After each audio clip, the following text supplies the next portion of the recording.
Mass Jathara movie review starring by mass Maharaj Ravi Teja, Sreeleela and Naveen Chandra, directed by Bhanu Bhogavarapu. వరుస ఫ్లాపులతో fade out అవుతున్న Ravi Teja career కి Mass Jathara hit ఇచ్చిందా లేదా, వార్ 2 తో వణికిపోయిన వంశీకి మాస్ జాతర కలెక్షన్స్ తెస్తదా లేదా, ఈ వీడియోలో చూద్దాం. ఆ కిందున్న సబ్స్క్రైబ్ ఆప్షన్ ఒక నొక్కు నొక్కండి, దరిద్రం వదిలిపోద్ది. ఇక ప్లాట్ ఏంటంటే, విలన్ ఏదో ఇల్లీగల్ బిజినెస్ చేస్తూ సమాజానికి తన వంతుగా కొంచెం సేవ చేస్తాడు. అదే ఊరికి మన మాస్ మహారాజా రవితేజ రైల్వే పోలీస్ గా ట్రాన్స్ఫర్ అయి వస్తాడు. అనుకోకుండా విలన్ కి సంబంధించిన 20 టన్నుల సరుకును రవితేజ పట్టుకుంటాడు. ఇంతకీ ఆ సరుకు ఏంటి, ఆ సరుకు పట్టుకున్నాక ఏమైంది, ఇక హీరోకి విలన్ కి మధ్య ఫేస్ ఆఫ్ ఎట్లుంది, ఇది మీరు సినిమాలో చూస్తారు. Now coming to the positives. సినిమాలో యాక్షన్ సీక్వెన్సెస్ ఉన్నాయి భయ్యా, తుక్కు రేక్ కొట్టిర్రు అంతే, మాస్ రాంపేజ్ అంతే. ఇక మనలో కొన్ని ఎలివేషన్ సీన్స్ రాసుకున్నారు, గూసు బంప్స్. చాలా అంటే చాలా ఏళ్ల తరువాత వింటేజ్ రవితేజన్ స్క్రీన్ మీద చూపించారు. ఆ ట్రైలర్ టీజర్ చూసి క్రింజ్ మింగుతుర్రు, ఏదో కాపీ మింగుతుర్రు అనుకున్నాం గానీ పర్ఫెక్ట్ గా యూటిలైజ్ చేసుకురు. ఆ రిఫరెన్సెస్, ఆ కామెడీ టైమింగ్, మాస్ మహారాజులోని మాస్ యాంగిల్ ని కూడా పర్ఫెక్ట్ గా యూజ్ చేసుకున్నారు. ఇంటర్వెల్ లో ఒక ఎపిసోడ్ ఉంటది,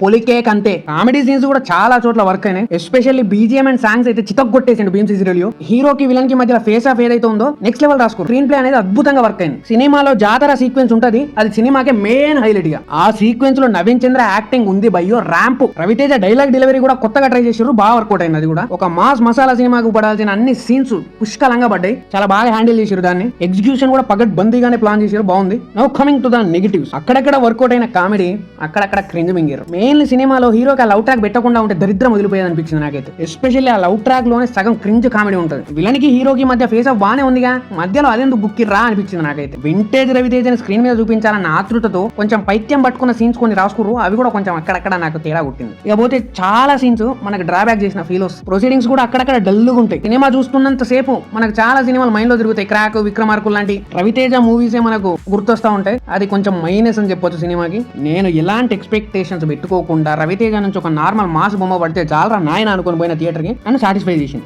మరి మీరు కానీ ఎక్స్పెక్టేషన్స్ పెట్టుకొని పోతే మీకేది అవుతుందో నాకైతే తెలియదు. ఇట్ వాజ్ ఓకే బొమ్మ. No coming to the technical aspect. Cinematography is good, action choreography is fantastic, dance choreography కూడా బాగుంది. శ్రీలీలను గట్టిగానే వాడుకుర్రు. టెక్నికల్లీ సాలిడ్ బొమ్మ.